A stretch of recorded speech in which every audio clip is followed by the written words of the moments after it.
order, and we're going to skip over the minutes and all that and get right into our discussion with Ray Corber about the Weston and Sampson engineering report on the water system. Yeah, so that's the memo, and like I said, I just, I thought it's pretty explanatory. Ray and Sam Kenny helped me put that memo together. So we're very familiar with it. It pretty much lays out where it stands today and what they're doing. And Ray, if you want to add in, or if you guys have questions, that's basically what we wanted to go from. No, not really.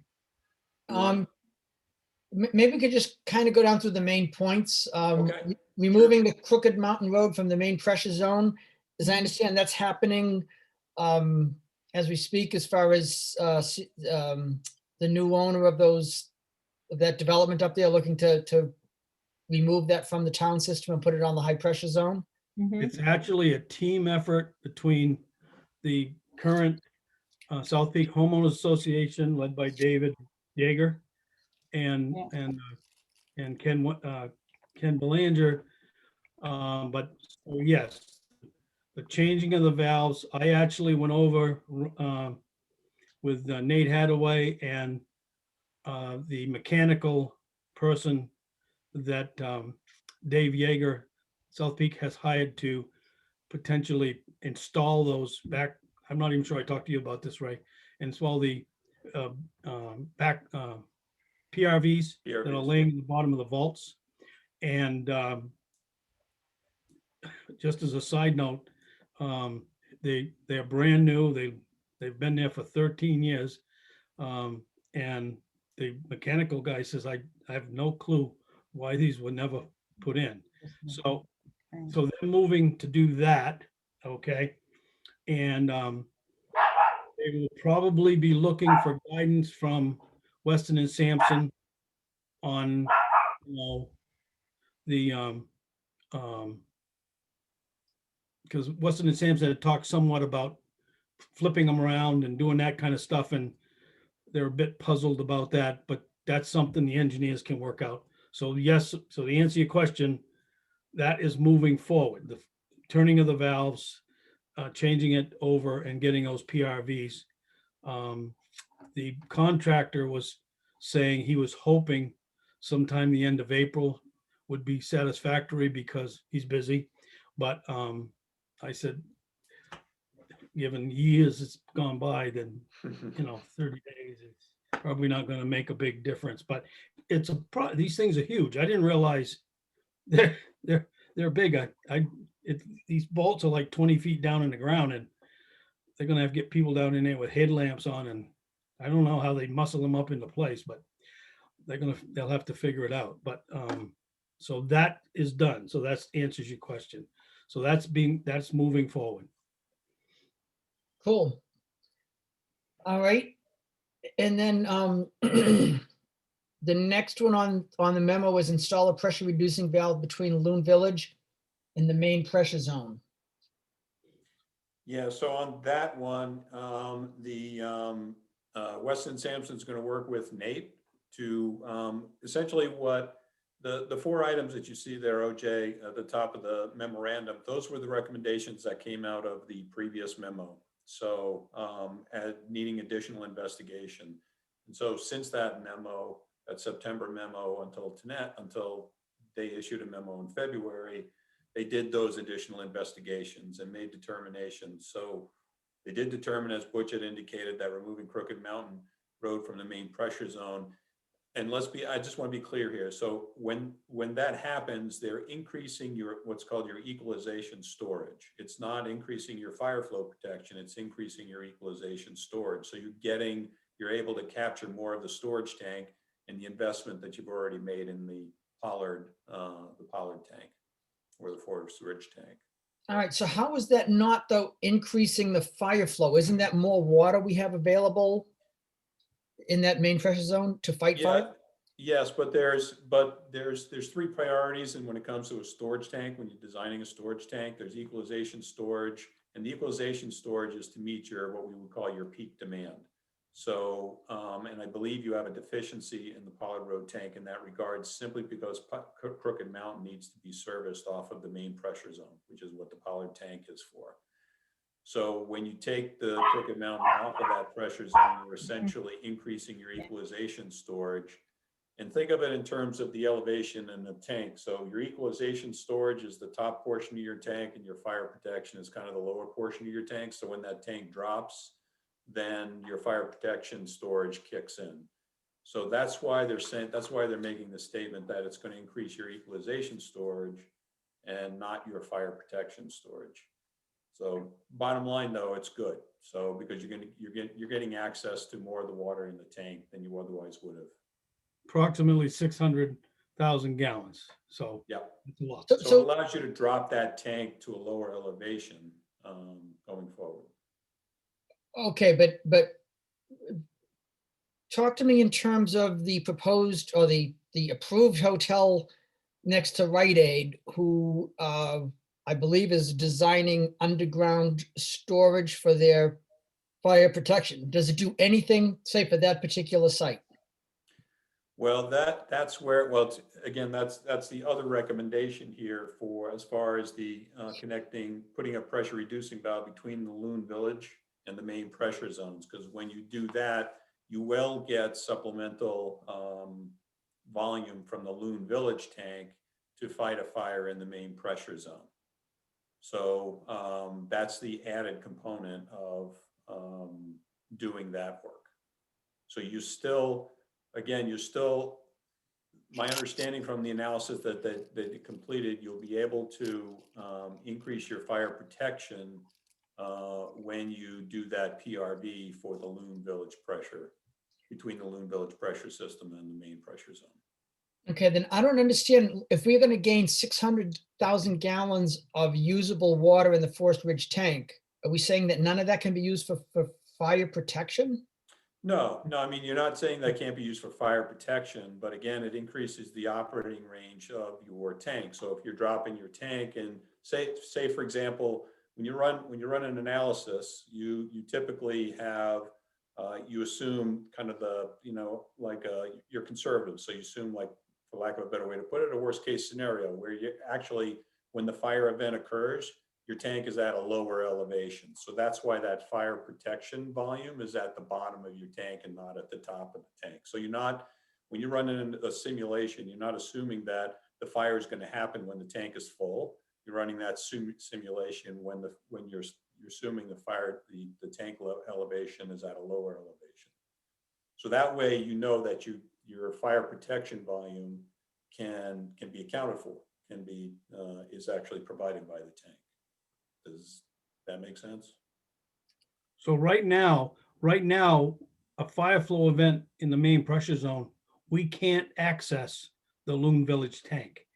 That pressure reducing valve has to be in. So if he draws it for us to tank down at a certain pressure, water from the Loon tank will start funneling into the main I pressure. get that. It's the Forest Ridge tank that I'm not really That's what I'm clear on. talking about. That, Let well, Ron go explain. ahead, Ron. Well, I don't know if I'm going to be correct in this, but currently our tank needs to be full at 28 feet to keep everybody above the 20 PSI residual. During a fire flow event, when I start drawing heavily off that tank, that is when we start dropping that tank level, that's when we have customers of our water system that fall below 20. So with Crooked Mountain Road coming off, our only other limiting factor is the Boyce Brook pumping station that fills the Indian Head tank. Right. So with the PRV installed, we're going to be able to supplement with that 500,000 gallons into the funnel that in during a fire flow event. So we're not going to drop the pressure at the Boyce Brook, the only limiting factor left after Crooked Mountain Road's put online, which is going to give us our needed fire flow in the main pressure zone. Right. So So everything is elevation based. So currently in our system at 28 feet, we can meet the needs of everybody at 950 feet of elevation, static. But during a fire flow event, when I'm flowing, we start dropping that tank level. That's when Crooked Mountain Road drops below 20 residual. That's when we're in non-compliance with DES regulations. Right. So with Crooked what I- Mountain Road off, Yeah. and the PRV installed, we are going to maintain our only limiting factor, which is Boyce Brook at that point. And Weston and Sampson will have to determine a new tank level that we would drop below 20 residual at that other limiting factor. But that's where I think they're coming up with the 600,000 gallons, if I explained that correctly. You did. Yeah, You and did the a thing very is, good job, Ron. in that memo, I believe it says, this is all about domestic water. Right. The whole town is still, the majority of the town of Lincoln does not have adequate fire protection today. That's pretty much it. Okay, so what we're doing is we're filling in the gaps. This is the way I look at it. We're filling in the gaps. More storage tanks have to be built. We're trying to determine in what order. That's my simplified view of it. And I look into Ray to, I think is to put them in order. Which one do we go at first? Okay. And the little twist, as I see it, and Ray and I talked briefly today about this, is there is a possibility that the South Peak tank that is planned for for homes above 950, that 27 homes we've always talked about, and if that were to go in at possibly a higher elevation, and it would, if it goes any higher, it has to be on national forest. There's a possibility, and we don't know until Weston and Sampson does their complete analysis, that if we have to build a tank, it might be possible that we should participate in the South Peak tank to some degree to help our main pressure zone and also solve development issues over there. Or it looks like at minimum, we're looking at additional storage at the Loudon Village tank Yeah. to address issues in our main pressure zone. And then we'll still have the Route 3 Indian Head issue to deal with. That's how Butch sees it. And Ray, chime in here. I mean, that's kind of the way. Yeah, no, that's kind of you're correct, Butch. So but getting back to OJ's, and Ron did a good job of explaining it. Think of it in terms of, if you had right now, if you had a fire situation in the main pressure zone, you can only drop that Pollard Road tank to a certain elevation because you're going to starve the higher elevations. So now if we can increase the accessibility to that tank, the equalization storage in that tank, then that tank can drop down even a little bit further. But adding the PRV between the Loon Village pressure zone and the main pressure zone, part of that demand is going to be augmented by the storage that's in the Loon Village pressure zone. So think of it in terms of, if you had a fire situation and you needed to drop the tank, if you had a fire condition in the main pressure zone, the tank at Pollard would drop, say, 11 feet. If we do the PRV between the two main pressure zones, the tank at Pollard would only drop like 8 feet because the Loon Village pressure zone tank is augmenting the supply into the main pressure zone. So that's the purpose of that PRV between the two pressure zone, and the cost of doing that installation is going to be, they don't have a cost estimate, but it's going to be minimal because my understanding is the best location is to put it into I guess there's an existing building where the Loon Village pumps used to be. That's where the PRV can actually be located. So you're not putting it in a vault, you're not building a building. You already have a building that you can utilize. So it's a matter of doing the piping and doing the interconnection with a new PRV, and that's it. So it's basically that low hanging fruit that we talked about, So months ago. would it be beneficial then, Ray, in layman's terms, are you saying it would be beneficial for that, say, for example, the person who wants to build across from the Kank store to actually put water tanks in for his fire then? Would that be helpful? I'm not sure I understand the question. I'm sorry, Jane. Okay. So, OJ had mentioned there was somebody going to be building and putting water tanks in if necessary, to, take care of a fire if his building burnt. Is that still necessary after all of what you're talking about? well, again, it depends upon the specific site and the specific location of whatever development you might be talking about. So, what It's- we're trying to do right now is we're trying to, again, you pick off that low hanging fruit and for low dollars, get as much out of the existing infrastructure that, that's currently in the ground. So, Right. and It that's sounds what the like PRV does. beneficial. Still, maybe I'm hearing that wrong from what you've talked about the pressure zones. Yeah. Yeah. Well, I think, and the thing is Weston Sampson isn't done yet.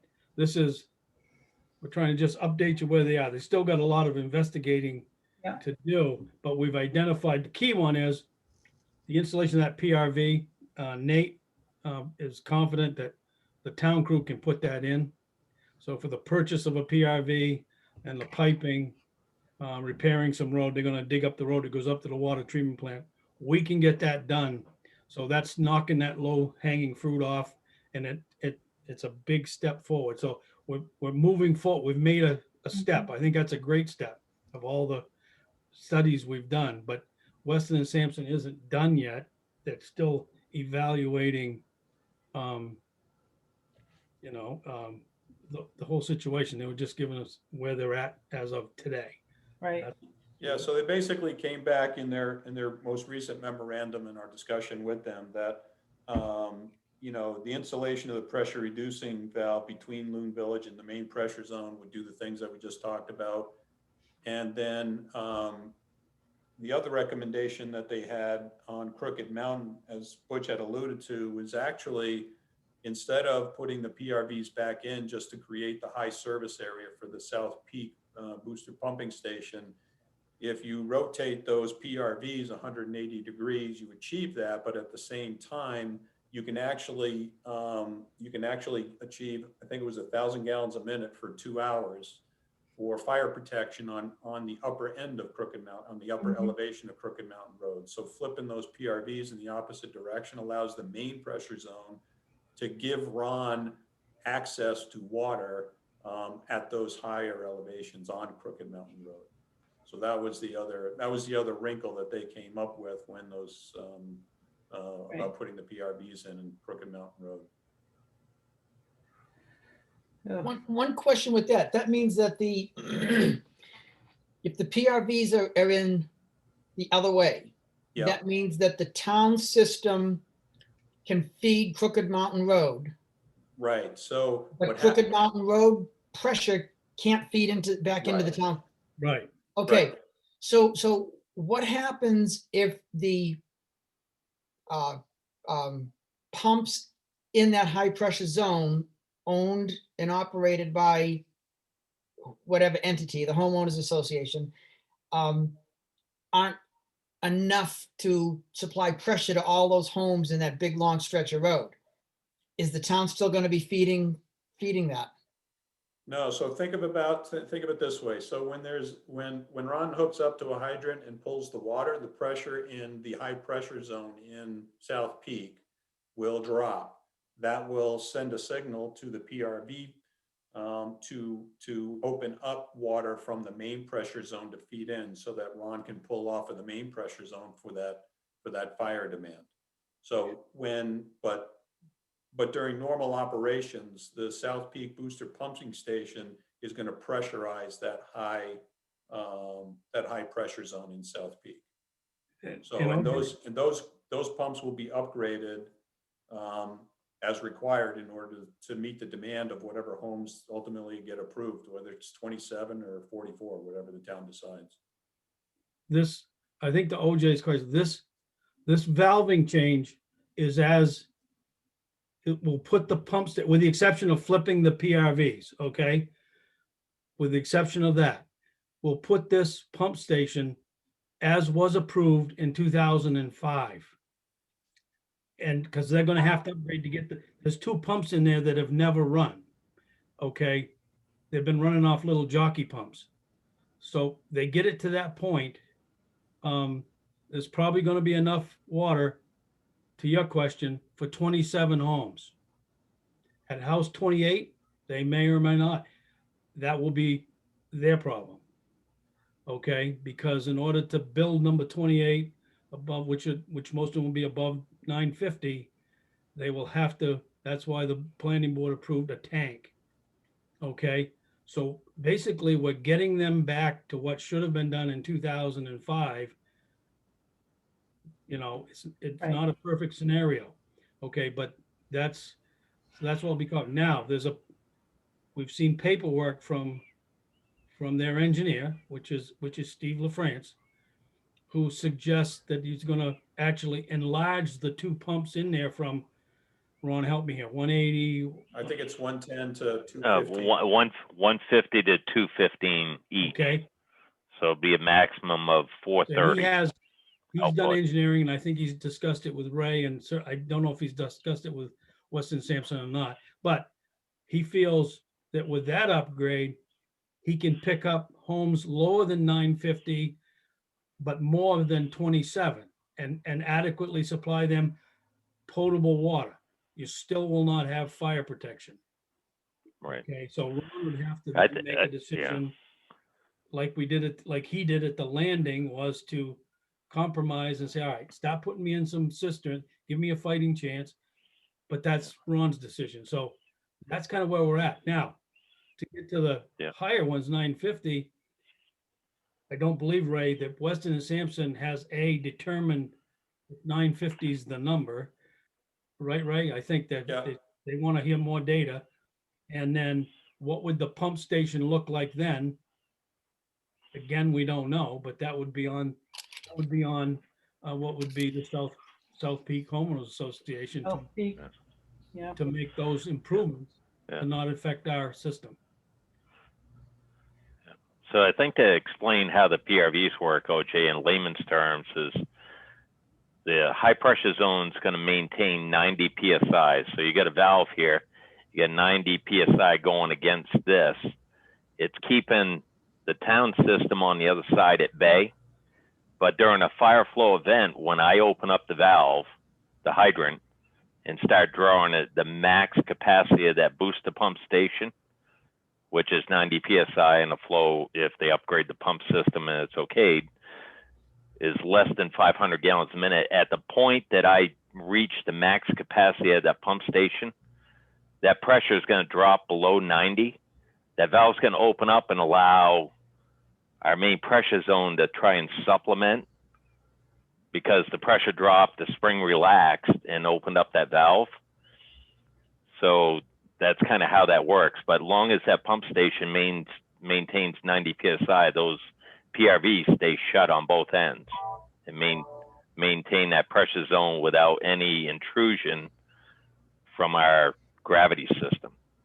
I don't know if that makes sense or not. Yeah, no, I understand that. My concern was, I get if you go up there and start pulling water to fight a fire, it's going to drop that high pressure zone, and the town water is going to go into that system. Yeah. What if you're on your day off and out of town and those pumps just don't keep up? Okay, which I understand they're on the jockey pumps now. They're supposed to upgrade those pumps.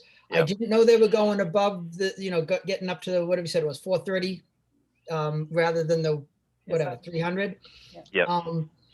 I didn't know that, but my concern was if they just on a sporadic basis during high demand can't push enough water into their own system, that also is going to trigger Right. low pressure on their side, high pressure on our side, open the PRV, and the No. town is still supplementing. That was my concern. How do we monitor that or make sure that that isn't happening on a high demand On a regular basis. Yeah. And that could, and Ray, we ought to make a note that OJ brings up a good point. I didn't think about that.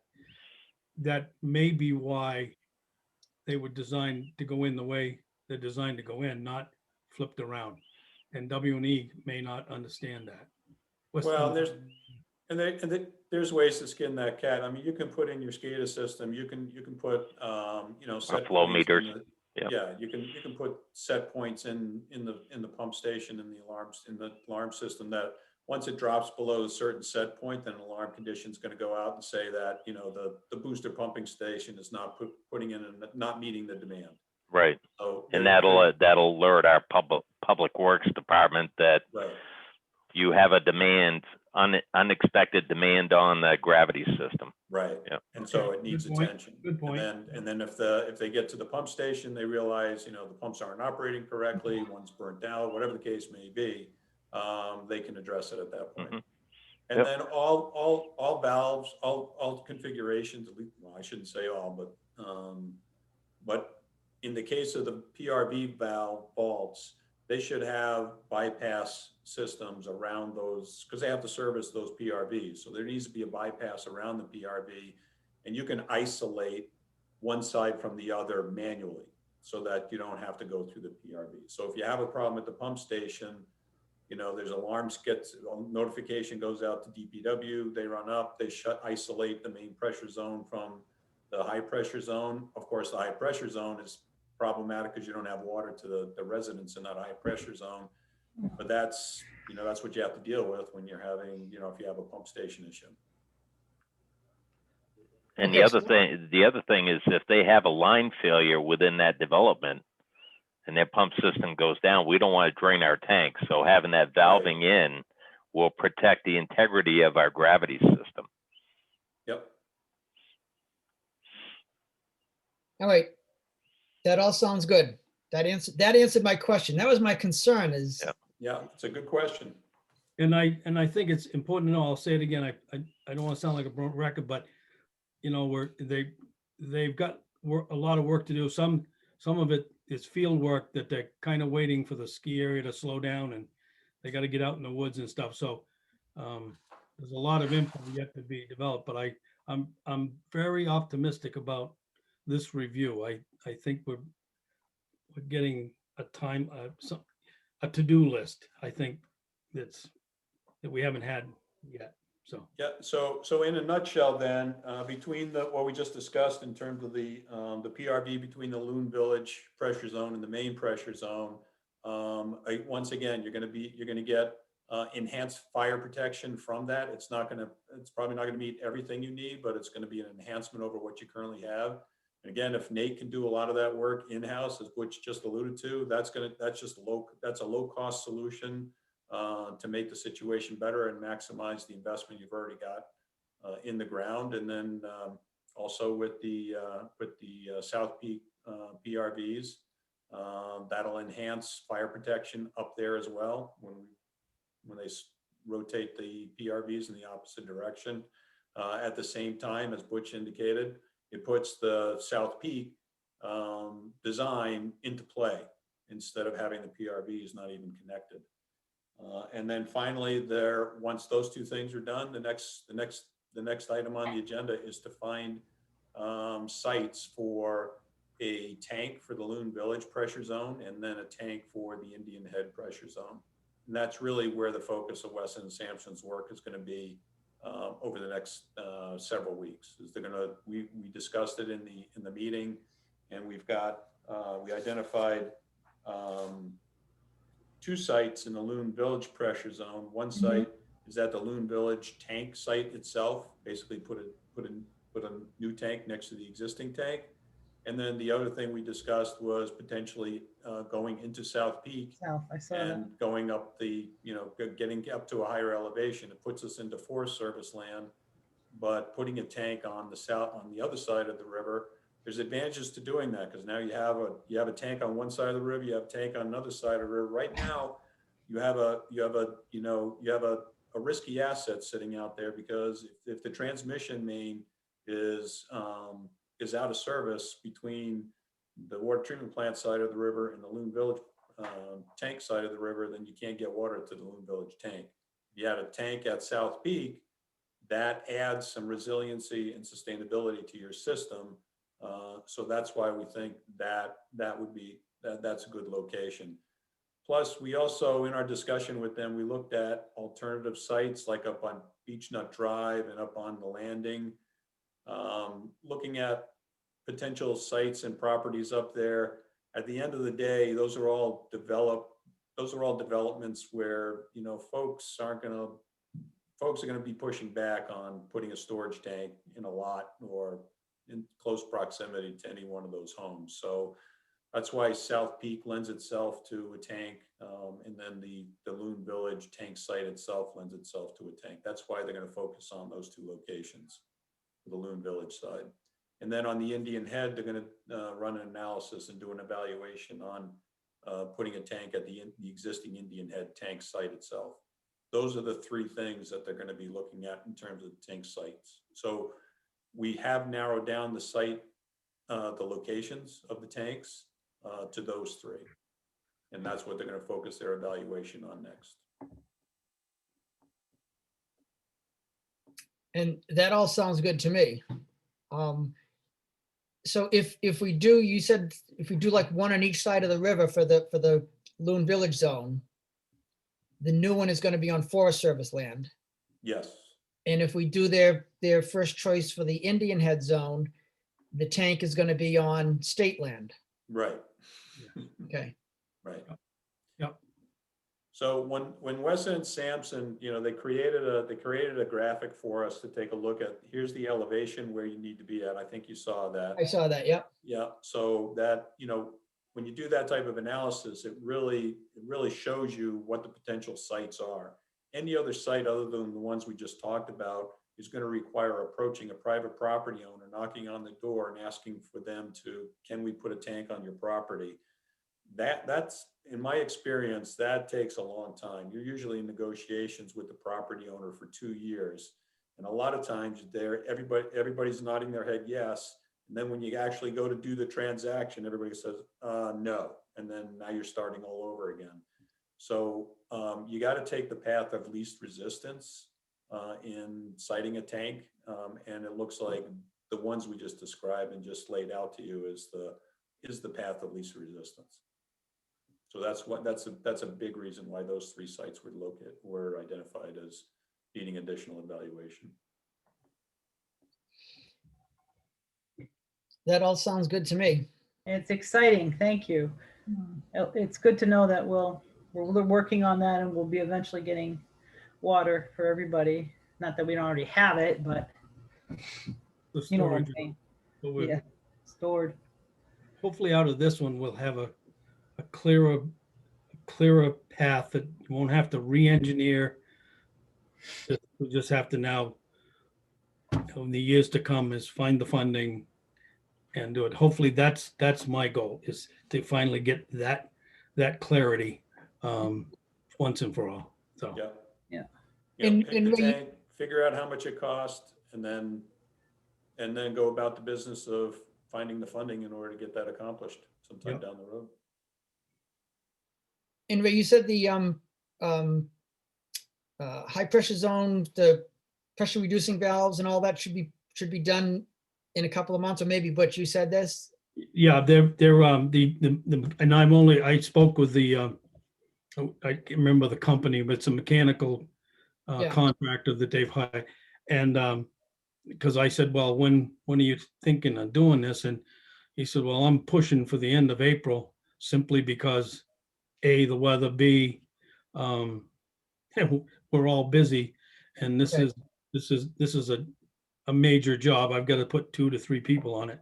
Okay, but- and what about the pressure reducing valve that Nate and the crew, will that is like the end of April, a time frame for that, or will that be longer? Frost will have yeah, we're gonna get on it as quick as we can. Obviously, frost got to be out of the ground before they start digging up there. We have to get whatever we need together. But I queried Nate twice, 2 different days.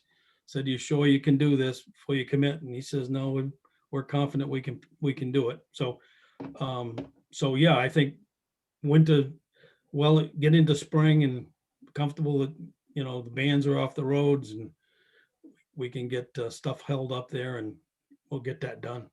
So it's likely by May that we'll have both those projects, May, 1st of June at the latest, it we'll should have be, both those done. let's hope, yeah. Yep. Okay, Yeah, Yep, at nominal cost, so. Right, Relatively nominal cost, yep. right. All right, It's all set with Ray, because I promised him we wouldn't keep him all night, I, so. I am, unless there's any other questions. Oh, Thank you, Thank you, Ray. Great, thank you. Okay, good Thanks, night. Ray. bye-bye. All right, Bye. If you want, I don't have much. You just got one off my list. Yeah. That was the water system up. You want me to just finish up and then you can do your minutes? Or want me to yeah, do let's, that? let's keep, yeah, keep going. Okay, I'm gonna ask, Ron. I don't even know if you know this. I want to give an update on COVID, the latest on the COVID Yeah, board, but it'll be it's becoming public here shortly about that's the, amazing. on the COVID-19, the knock they talked about today at noon. Do you want to do that? Or you want me to? I can if you want. So Butch and I were both on a, not Zoom, but what they use for a conference call. So the state is doing a super vaccination site at the Loudon Racetrack, NH, New Hampshire Motor Speedway. Yep. And they are hoping to the 6th, 7th, and 8th, I believe it is, this coming weekend. They're hoping to vaccinate 12,000 people, 65 and older, that have appointments pushed out to as far as April. And they're going to be administering the Johnson & Johnson vaccine. So they were looking for help, obviously, and some logistical help, but they're already starting to coordinate all that. So that's a good thing for our residents, both Lincoln and Woodstock, to know that anybody that hasn't gotten it, and they are in the 1A, 1B, 65 and older, that have appointments pushed out to April, that they will be receiving a phone call if they have an appointment already set up through VAMS, the federal website. The state's currently working on that almost round the clock to call everybody and offer them to get the one shot and you're done. The Johnson & Johnson shot is a one shot and you're done.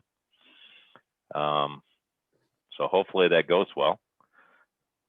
So we just thought we ought to get that out to folks that would hear this meeting, and they have to be registered in VAMS. They made it very Right. clear. Yep. You're not just gonna have people show up there. You're gonna have to show that you had an appointment. They'll check you in the computer, but then it's one and done. And that day you'll get your well, there won't be no second shot. You're done. Okay, and the only thing they did say that the wait times will be 15 to 30 minutes after the shot.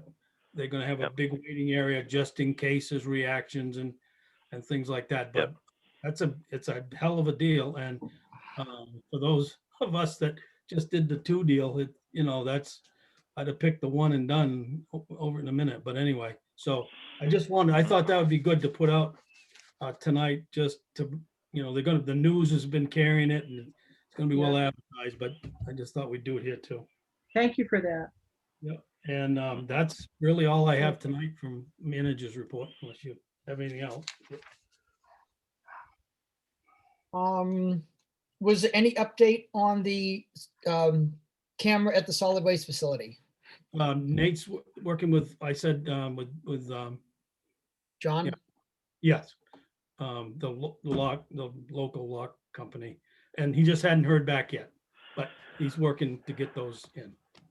All right, and have you heard anything from, or have you at least talked with Nate or John about the solid waste fees that we talked about last week, that the bulk items were costing the 2 towns? Okay, And what they've asked me to allow them to do, they're currently collecting data. okay, They're actually counting couches and chairs that are going. A dumpster of that going out is costing us $1,200. We're only charging $10 roughly average for couches and chairs. So we're only putting about $600 of cash in the dumpster. In other words, that's all we're getting. How we make up that difference, my guess is going to be they're going to do a count of how many they can smash and get into it, and then figure what that is and come up with a more equitable flat fee to charge people to bring them. That's one thought they had, but they wanted a couple of weeks to gather that. And then I suspect we'll put together, John and Nate now put together a presentation for both boards and probably be asking for some change in fee schedule to handle that. They're also going to have Waste Management Way as a leave. As they enter with an empty one, leave with a full one, even though it won't be drastic, but to see if there's a way that weight would weigh into it so that we could have folks coming with a couch, for instance, or a chair, drive over the scales and have a fee. They're going to look at as much as they can. And they're also going to check with NRRA or other facilities, say, how are you folks dealing with this? Because none of that stuff, I don't know what these companies that are hauling away are doing with it. It's not recyclable.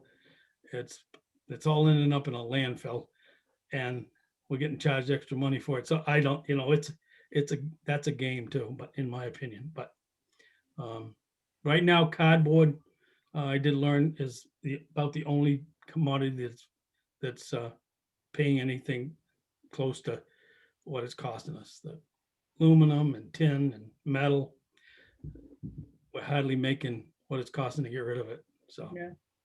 Well, I'm glad that they're looking at the Oh, and cost of that. stickers, there's never Yeah. been a stop on stickers. Stickers have, are being, they're telling people get stickers, so Woodstock and us have been handing out stickers, so Good. that's being done, and so I don't know where the issue was there, but, and they're catching people without stickers, and for the most part, they said, people say, okay, and they drive off and get their sticker and come back, so.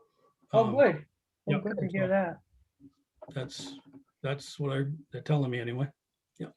Good. And I like the way that we're going about changing the fee structure. Is I'd rather have them take the time and get the data and info and, what does it weigh? What does it cost? What, figure it out and come to us with a solid defendable proposal. Cause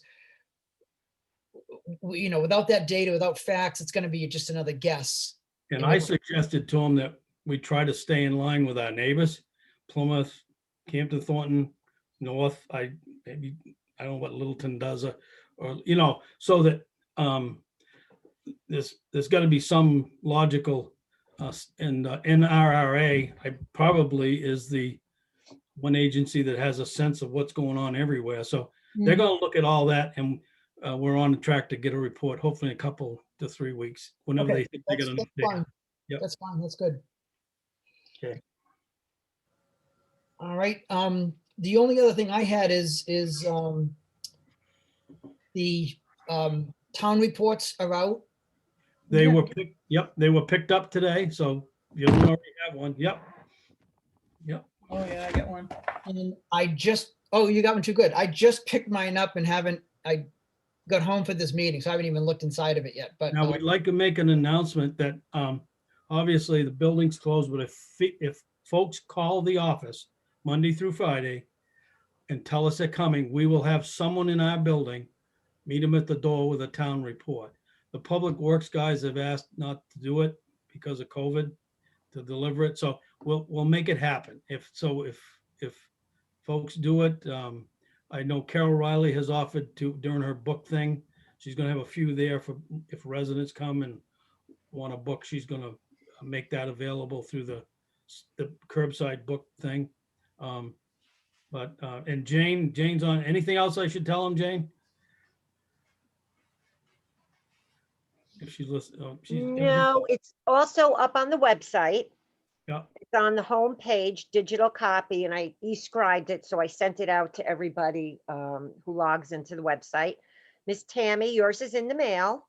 Thank you so much. I sent it. Hopefully you'll have it by Friday. Perfect, thanks. And I mean, that's it. I think I've already been getting phone calls, people asking about it, so we should be good. Whoever wants one, I'll gladly hand them out.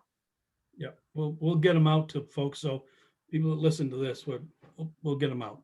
well, it's on the website. They can go to the library. They can go to the town office, calling first. And they can pick them up at the election or at the town meeting. And they can read them online. If they want to just, Yeah. they can read it online if they don't need a hard copy, but. yeah. Right, so there's multiple ways to get it. Okay. Absolutely. And one more thing I wanted off, are we all set on the town report? Well, the only thing related to that is the Yeah. flyer that was sent out for the water meters. I need to talk about that. Oh, okay, Well, Yeah, there was a little snafu with our mailing list. Most people probably didn't realize it, but we did the voter registration list. Kristen printed it. I just want to give a kudos to my gang at Town Hall. I sent out an email to you guys today. They busted butt and got that mailing out. In printing those, one town resident on Pollard Road had got the right address. The flyer got to him, right address, right street address, Lincoln, and the right zip code. But in between Lincoln and the zip code, it was Afghanistan was on the thing. And we think what happens is Oh, it no. defaults to the United States. The next thing down is Afghanistan. And Yeah. and when it printed, but the flyer got to the individual, and thankfully they had a good sense of humor. But we did have a couple, but I just want folks to know, in less than 6 hours, we did 1,300 mail-ins, 1,300 plus. And I Amazing. can't say enough about John and Lisa and Jane, and I even chimed in and just tell me Carol. what to do, that type of kid.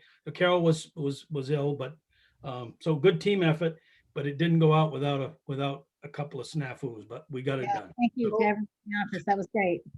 yeah, send the thank you from the board to everybody who Oh, yeah. picked butt and got that out there in time. And I know that they use the voter checklist to do that.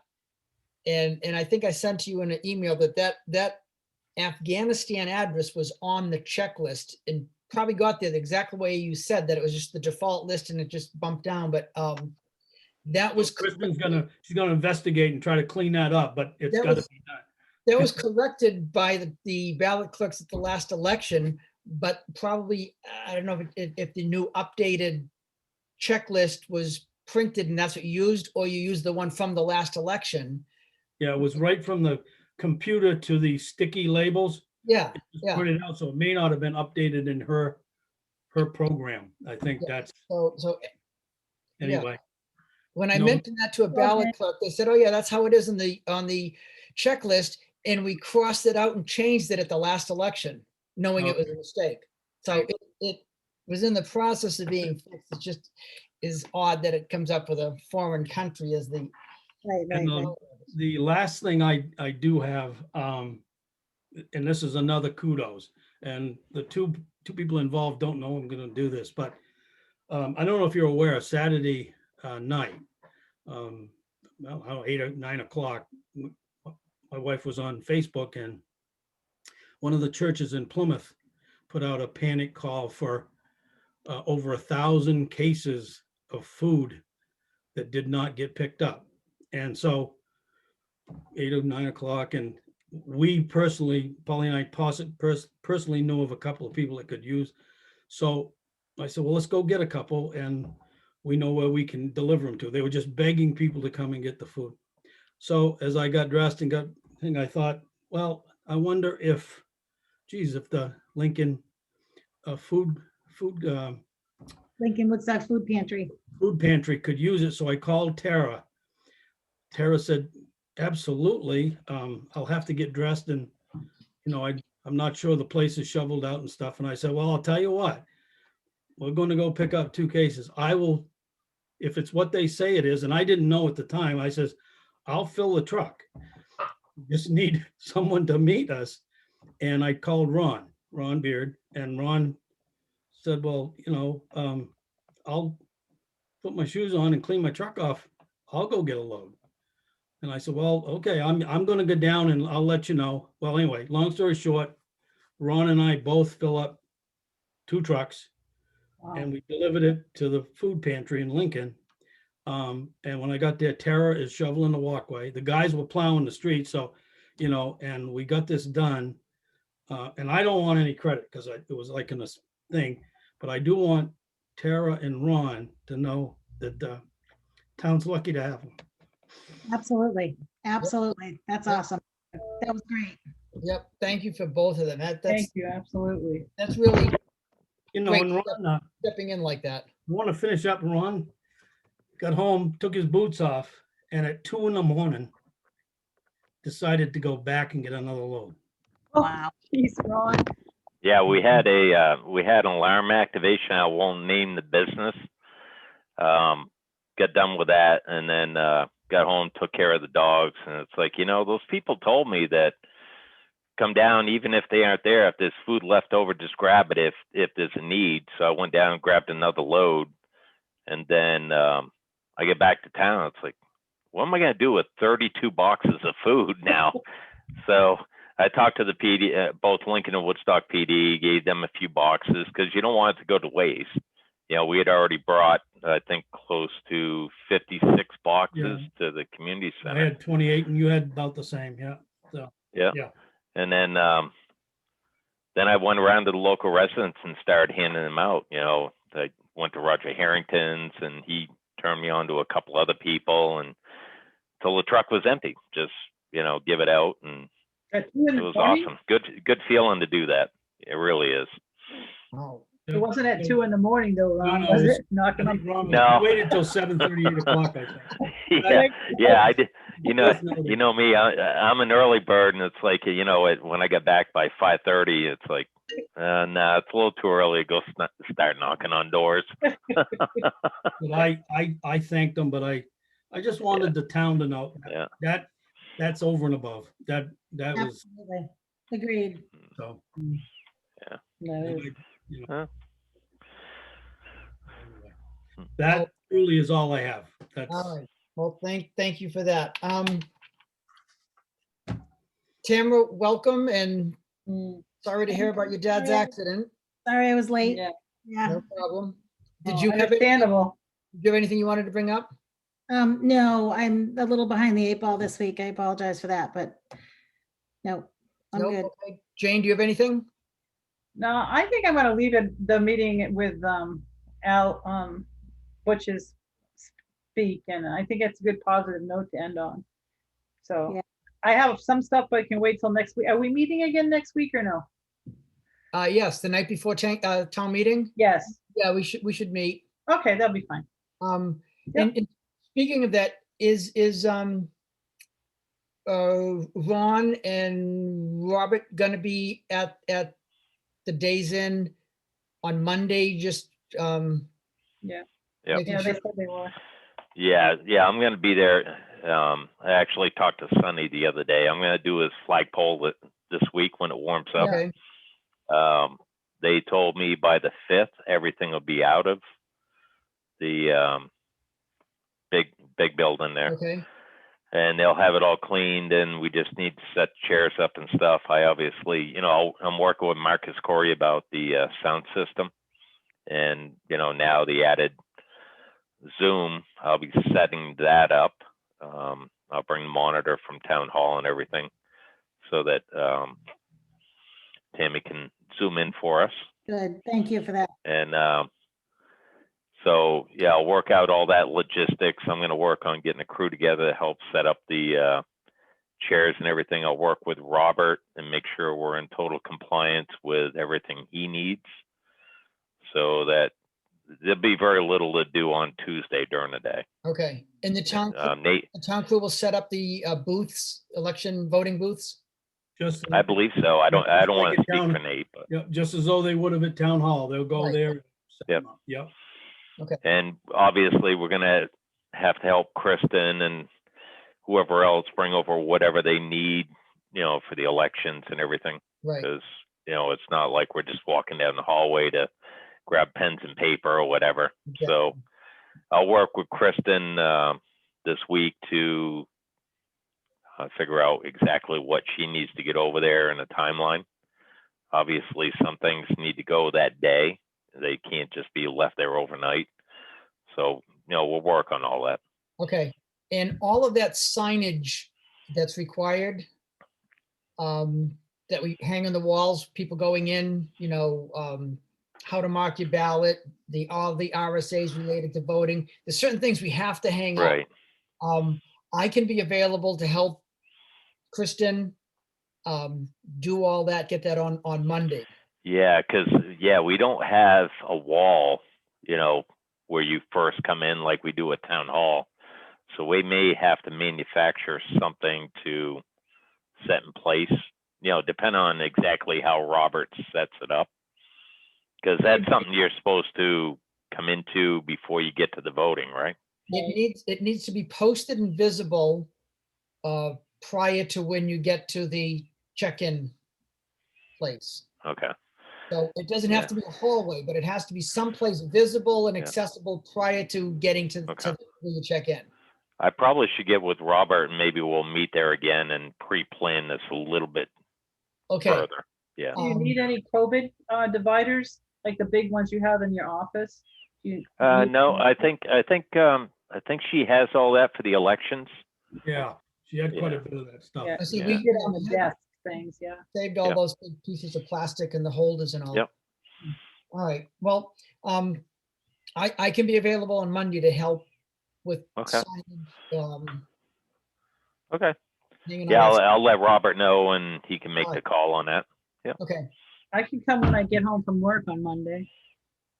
I'll see if you're still there, Ron. I'll stop by. Okay. Yeah, well, we do have a selectmen's meeting, so. right, Yeah, that's, I yeah. want to get it done before Right. 5 o'clock. I want to be back home. Yep. for this meeting. Yep. It makes Yep. sense. All right. I have one other thing that I just want to ask a question about in non-public, a personnel issue. Mhm. Other than that, I don't have anything else. Ron, did you have anything else for us? No, I don't. All right, then I'll open up for public participation. Paul, you're the only one. Do you have anything? Yeah, I do have a couple things. I was down at solid waste facility this past week and noticed that the fencing over there where the C&D is in terrible repair. We used to have to keep track of that pretty regularly because people would back into it and things would happen to it. But it is a safety hazard because small kids and people could get, if the 2x4s aren't there and the things aren't in place, they could get between the concrete wall and the C&D containers. So I don't know who's responsible for that, but I don't know if it's the new person you hired or Nate or whatever, but someone should probably want to take a look at that. Because they're in real bad repair, really bad repair.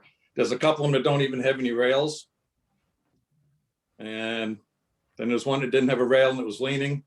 So there's quite a bit of space in between there. So if the little kids down there, they could get caught in there, and we always used to watch out for it pretty regularly. So it would be, you probably should have someone take a look at it.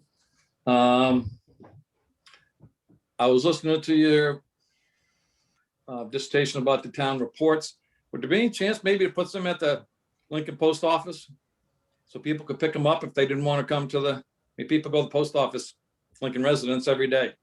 So maybe you could put some at the post office if they wouldn't mind, maybe, so people could pick them up. We could, except we're trying to. Can I say something, Paul? I think what the problem is, they're $20+ a book. And if I knew just our residents were getting them, the voters, but the second homeowners like to have it as a coffee table book. And I'm afraid we wouldn't have enough for everybody. I mean, Well, it was just a thought. No, and it is Trying a to find good it, trying to thought. find another place where it would be easier and they didn't have to bother town staff every time, I mean, I don't care. That's fine. there should be some place where they could pick them up in public, I would think.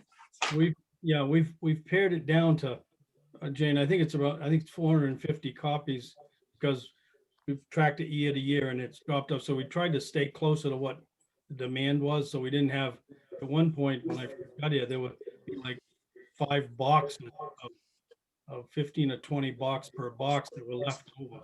That was crazy. you know, Yeah. so. It's All right. all good, we're just trying to get it in the hands of, you know, but a good point, we could try, I don't know, is the No, library? that's fine. No. I just offered it up. You guys don't think it's an Well, I idea, just that's fine think- with me. I just offered it up. That's all. Post office is a good Um, idea, except to get people yeah, from Rhode that's- Island to pick up one because it's a souvenir to take home or something, you know, which is fine if, but it is a lot of money, but we'll look at, I mean, Yeah. we can ask, we'll certainly ask, you know. The other thing that I have is, I read the water meter replacement program pamphlet that you guys sent out, and I'm trying to figure out where you get all your information from, because I can't make the numbers add up to what you're advertising here.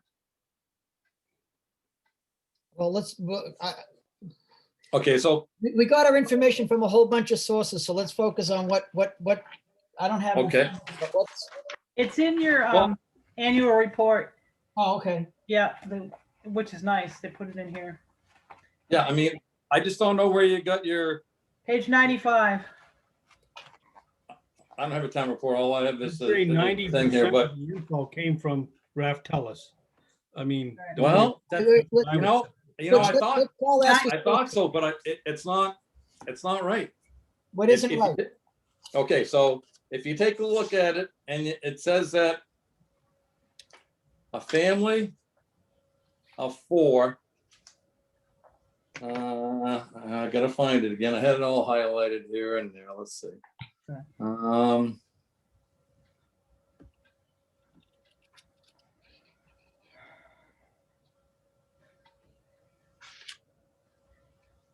Okay.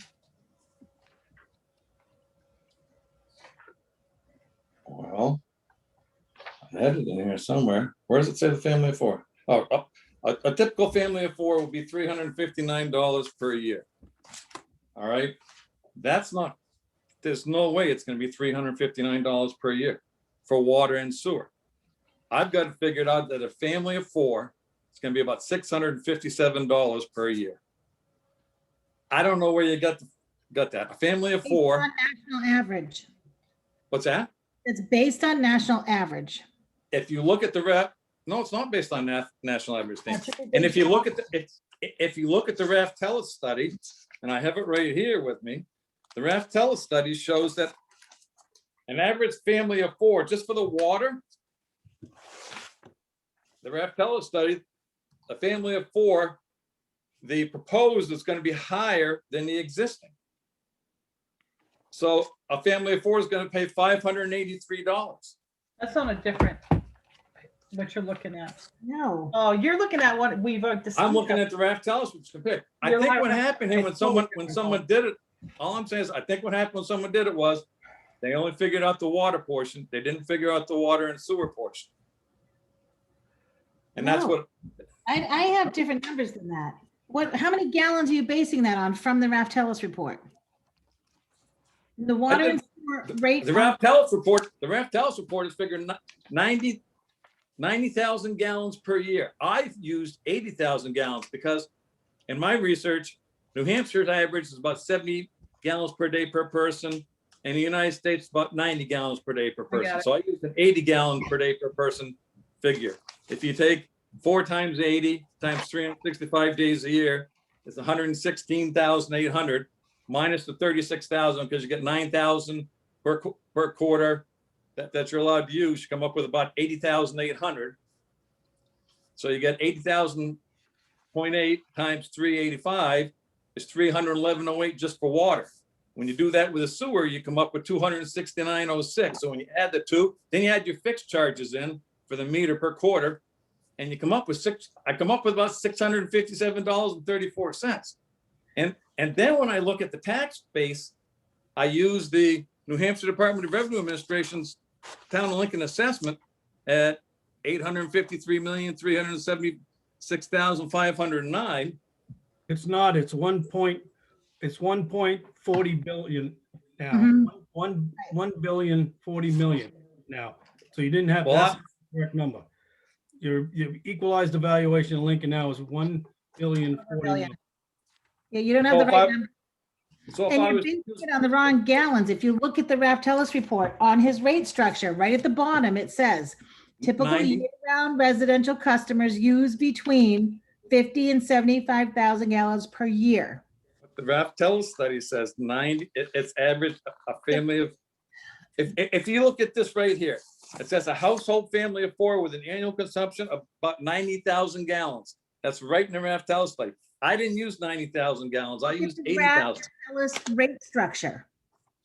The rate But their- structure. Their, Raftellus gave their us. basis, look, their basis is on 90,000 gallons.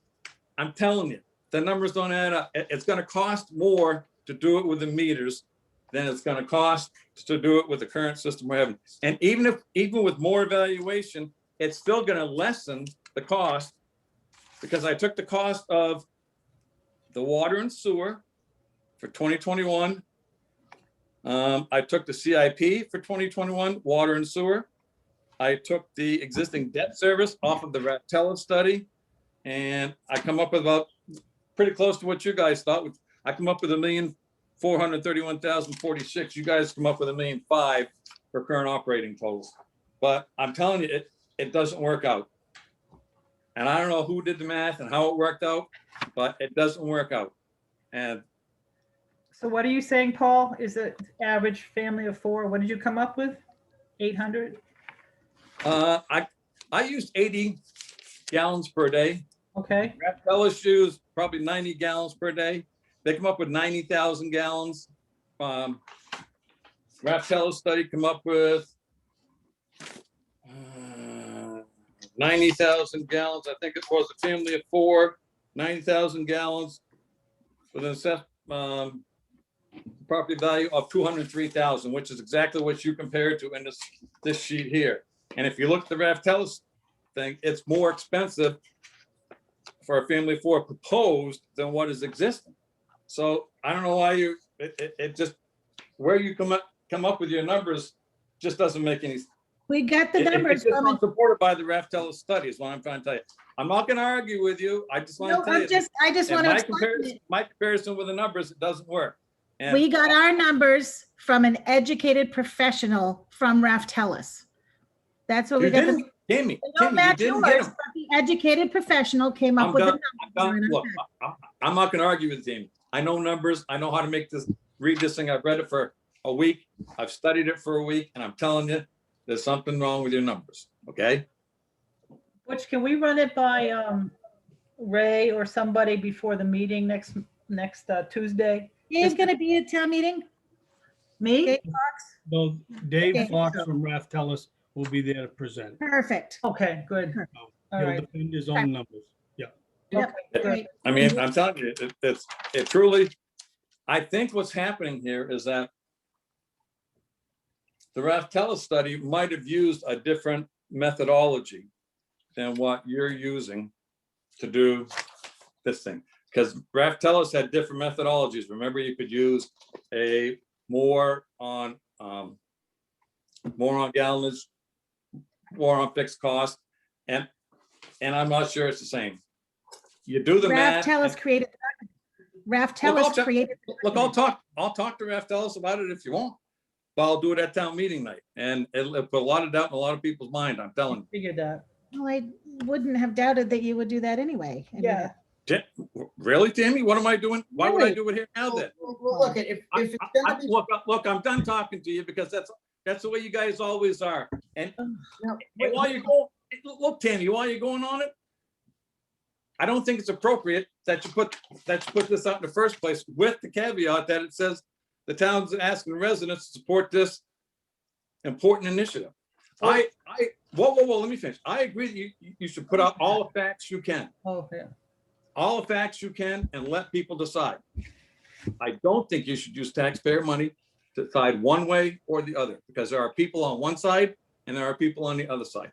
And you as a board are supposed to be neutral. So I don't think that was appropriate either. So we as a board Yeah. are supposed to do what we feel is best for the town, and bringing this to the taxpayers with I our agree. support. No, Tim, you're missing me again. Bring it to the taxpayers. Give them all the information, okay? But don't support one way or the other.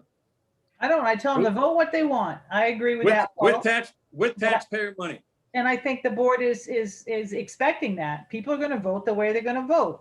We're gonna give them our recommendation, the planning board, the budget gives them theirs, planning board gives them theirs, and they make the final decision. OJ, Truthfully, you do the math though, Jen, I'm telling you, it won't come up right. we'll see what happens when Ray comes. I guess I think what we gotta do is if we're gonna bring this to town, or not if, when we bring this to town meeting, okay, Paul has brought up a point that's gonna be brought up at the town meeting. It would be Yes, it is. the board to address this with Dave Fox prior to the town meeting, Mhm. okay, and have him be prepared to answer it or change those numbers if Paul is correct, okay? Which I'm not gonna sit here and try to go No, back. that's okay. Hold I'm not it. asking you to. Paul, let me finish. I'm not proposing that the board sit and go back because I have like 4 different rate structures in front of me that have been processed over this period, as probably you do too, Paul. I want Dave to do this, not the board, but I wanted him to do this before the town meeting, not in the middle of a discussion on the town meeting where we're gonna ask him to go back and look at his spreadsheets and do the math. Well, make sure and give Dave, this. So he's got this is your sheet. See It shows that. how much per gallon and how much your fixed costs are and all of that, because it just doesn't work. All right, so it's better for us as a board to know this ahead of time. That's right. And look, Hold I on, gotta tell you, hold on, Paul, let me just finish. To answer these questions, so we're prepared for them at the town meeting. I'm hoping that we can do that as sooner than later, so that next Monday night, we can either confirm what's on that sheet or talk about any revisions if Dave comes up with finds a discrepancy. As far as the board supporting this, the board has every right to ask for support of something. We are presenting this to the town, just like the budget committee is presenting a budget to the town that says we recommend this, okay? As part of our recommendation for water meters, we can certainly have the right to put that on a fact sheet. Just like the planning board puts, we recommend this on changes for planning and zoning ordinances. That's very typical to do. So yeah. object to that. I get that the math doesn't add up, but what numbers is he using? What averages is he using? What tax rate is he using? And let's figure out what this is. The other thing that's going to come up at town meeting, I'm assuming, Paul, is a discussion on the rate structure and how money is collected, appropriated, and spent by the town, and whether that's done through the Board of Selectmen or through a water commission. And I've printed out the RSAs related to that, and I hope we can have an honest and fair discussion about that ultimately, whether it's this elected Board of Selectmen, or some other separate elected board, it's the elected board that controls that funding of this, but it's ultimately the town that appropriates the money. So whichever board is in control, let's say it's a water commission, we establish a water commission, they look at the rates, let's say they want to double the rates. That doesn't give them the authority to spend that money. It still comes from the authority of a town meeting. So the whole discussion over, well, there's no control over the rates, they can keep going up and up and up. I guess technically that's true, but they can't spend the money unless the town appropriates it and they spend it for the purposes authorized. So I don't know if you're going to bring up that discussion, but I am. hope it's going to be a fair one. It'll be fair. I have a question. Yeah. Oh, go ahead, Paul. I'm sorry. No. Go ahead, Jane. I was gonna ask, I have a question. I wanted to thank you for bringing that up, Paul. I mean, if there's something different or it's wrong, we need to change it, obviously. So thank you for that. Is there anything else that that you can think of before the meeting that we can straighten out or look at? Well, and I gotta tell you, you know, you guys know I can bring this stuff up at town meeting night Yeah. and just do whatever I need to do. And I take exception to Tammy's comments tonight, because I brought it up to you tonight in all fairness to discuss this. And to listen to her BS about this is not appropriate. As a taxpayer, I'm telling you, it's terrible. You know, I bring things up to you guys to discuss them with you. We all have differences of opinion. We all have differences of fact or which way we want to go. But at the end of the day, I can either do it on the town floor meeting at that night, and you're gonna need, you need 2/3 to get it. And, you know, you start bringing up a little doubt, 2/3 is a hell of a lot harder to get. Or I can talk to you tonight. And I don't appreciate being slighted like this, bringing it up to you guys tonight. I brought up something. I said, I can't make the numbers work. I told you why. And I didn't appreciate those comments at all. So I guess from now on, probably what I'll do is just what I used to do, bring it up at town meeting, because that seems to be the fairest way. You guys don't seem to appreciate the fact that I bring it up this way, except for Jane. I'm sorry. Okay, so you didn't like my comments. OJ, I appreciate your comments about the what kind of a board should be used to expend and control the funds and for a water meter program. I think that the biggest difference is something that I'll present at the town meeting night, and because of the way I've been handled tonight, I don't You have the said faith all to go along into you were gonna it. do I don't that. have faith to go into it with you guys. So that's You my said- point. That But is you my said whole all point along about you were who bringing should it. spend the money, OJ, and who should have the authority. It's how you get treated when you talk to the Board of Selectmen. Maybe not all the board, but you do. Just me, just me. And that's okay. You've said all along you were going to bring this to town meeting. You've said all along in the same sentence, I support water meters, but I'm not going to vote for them. I won't support them, but I think they're needed, but I'm not going to support it. I mean, I've known all along you're bringing it to town meeting. You said you were in budget committee meetings months ago. You didn't listen, did you, Tammy? Because obviously, when I spoke, and if you look back in the minutes, they're reflective of the fact that I did say, yes, I said, we need it, and I would support it. However, and it came with the caveat that I wanted to have an independent board responsible for it and not the Board of Selectmen. And that's what I said all along. It's, so far as I see, it's the Board of Selectmen. I'm not going to support that. I can't support that. I have my reasons, and I think that they're valid reasons. And I just, you know, had an opportunity to try and work with it, and I just don't. I really don't. I just don't have faith in it. And I'm telling you, I think there's a lot of other people that don't have the faith in it either. And I think that, you know, that's why I brought this up to you. I mean, I've done a lot. I've run a lot of numbers, and I do my homework. You guys know I do my homework, and I'm trying to work with you here. Mm. Don't make it hard all the time. I'm done. All right. Ron, did you want to say something? Just an idea. Would Paul be willing to share how he came up with his numbers that we could forward to Raf Tellis? I'll talk to Raf Tellis. No, I'll talk to Raf Tellis about it. Okay. If you want to, if you guys want to do a Zoom with Raf Tellis, I'll talk to him and ask him the same questions that I have. So that way there, I could ask him the questions and say, hey, look, this is what I come up with. How did you come? How did this? Okay. Did Raf Tellis do this? They look at it. Yes, they did it. They did it. They did it. Yeah, I don't know how they. I'm telling you, it doesn't work. It doesn't Okay. work.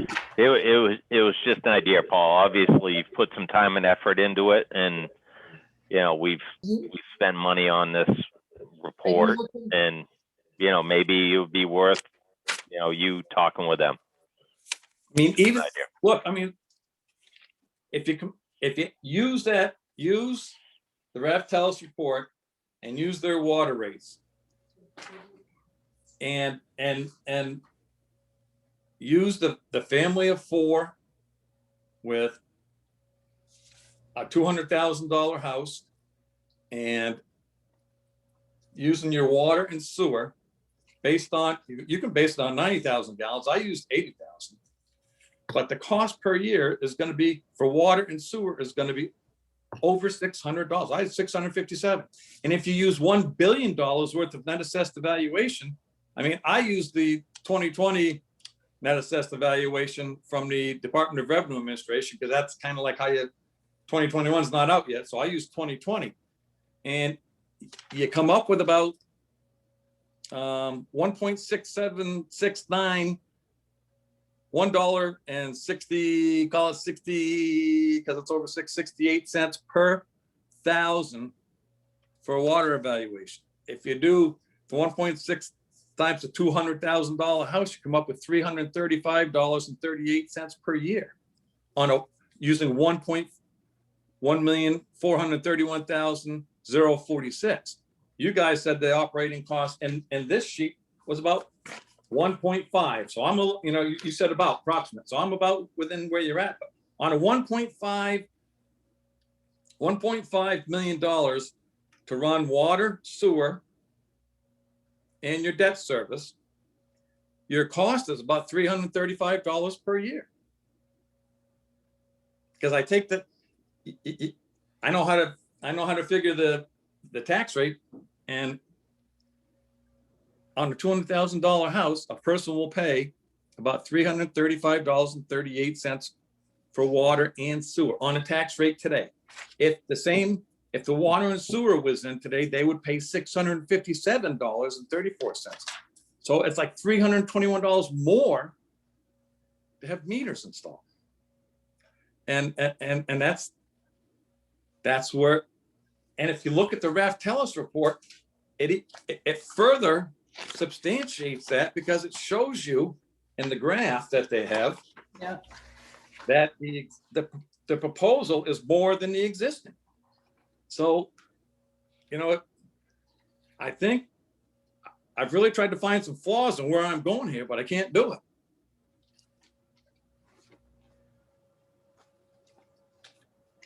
That's all. You don't look. I'm trying to work with you here before it gets, but it's not good or not say nothing. But Well, I definitely think we should look into this and have a discussion, or at least ask. I'm ask willing Dave. to talk to him. I mean, I'd like to talk to him, because I can't, you know, these numbers are out there. They're there. They're Well, all numbers. If you have that question, Paul, you imagine other locals and taxpayers may have the same question. So it's a good question to ask. Yeah, I mean, they're presenting Yeah. in here a family of four with a $200,000 house. And you look at those and it just, you use our tax rate to figure out what they would currently be paying a family of four on a $1.5 million water operating budget.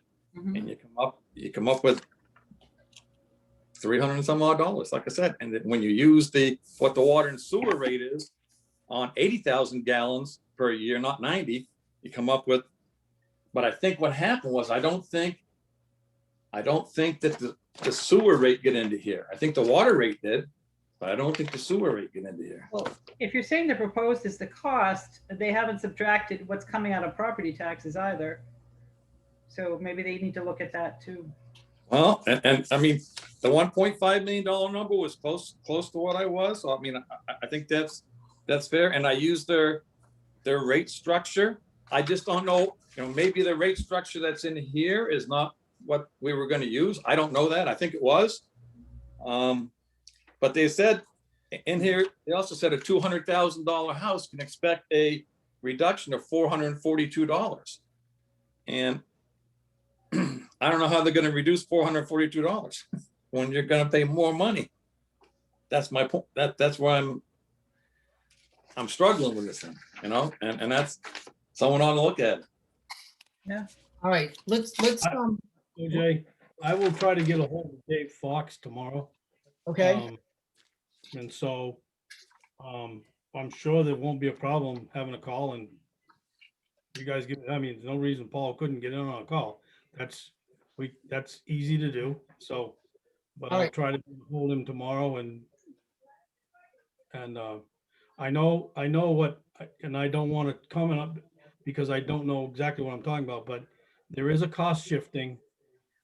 And some of what There Paul is, but the talked numbers gotta work and Yeah. I see the confusion.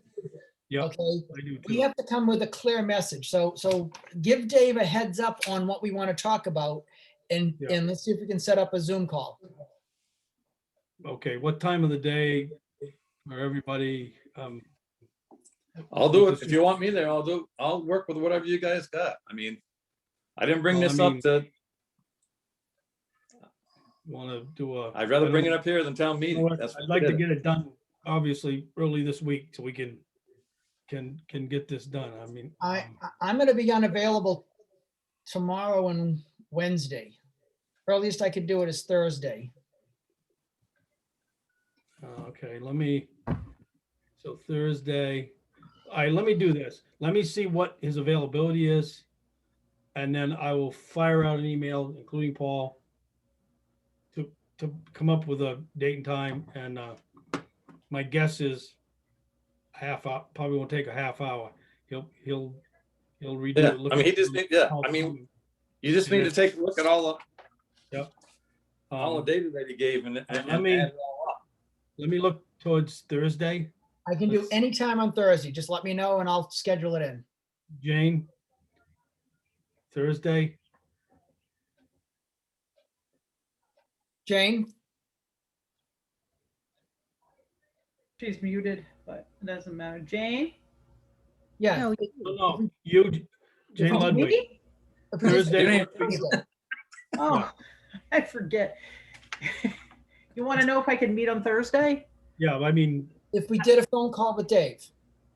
Oh, a phone call? Yes. Can I do it Dave? from my job? I could do it from work? Sure. Yeah. Okay, a phone yeah. call. Yep. You can Zoom or call in. Tammy, Thursday. All right, Yep. let me shoot for Thursday.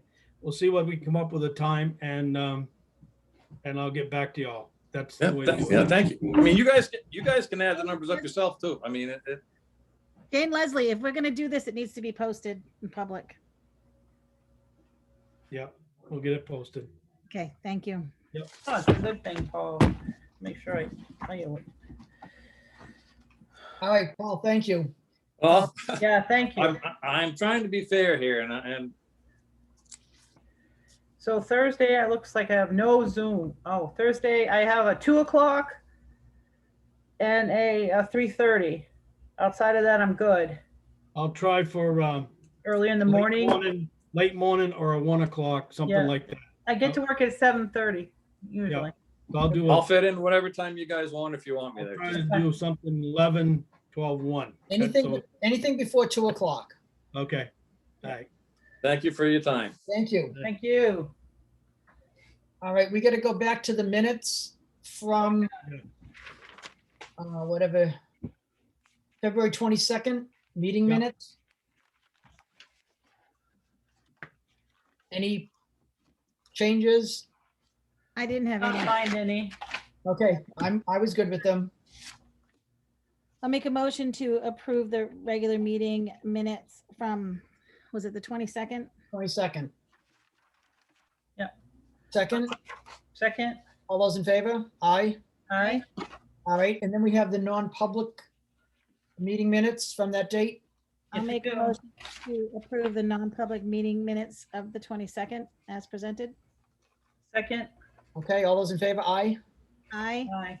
All right, now, we gotta go back, we've just approved these minutes. We gotta go back to the regular meeting minutes. And we motioned and approved starting on line 169, if you have them in front of you. Oh.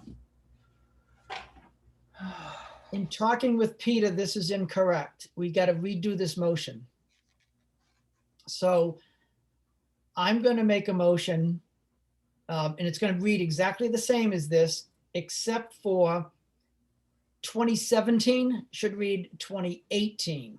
Oh, I had that circled. I'm sorry. So to establish the 2018 fair market value as follows. Uh-huh. Is good. And then the finance director to take those fair market values and adjust them by the 2018 equalization rate.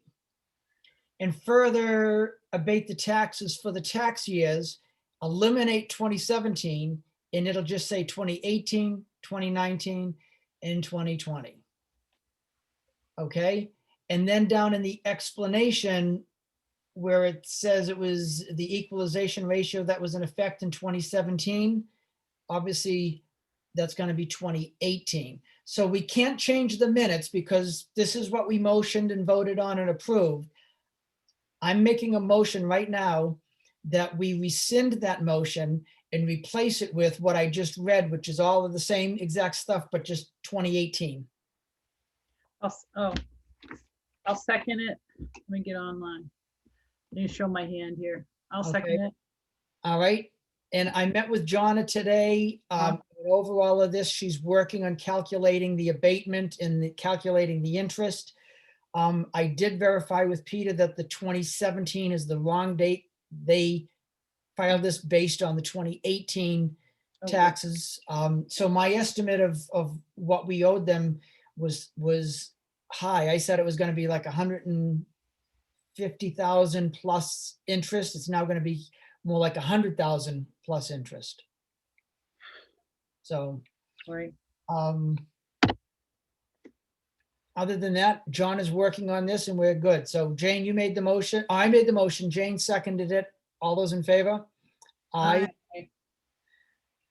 All right. Thank And you, OJ, for that catch.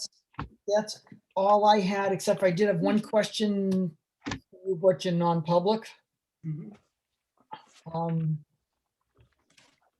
there anything else from anyone? All right, I'm going to make a motion. We're going to non-public meeting to discuss a personnel issue. I'll second. All those in favor? Ron, can you turn it over to OJ?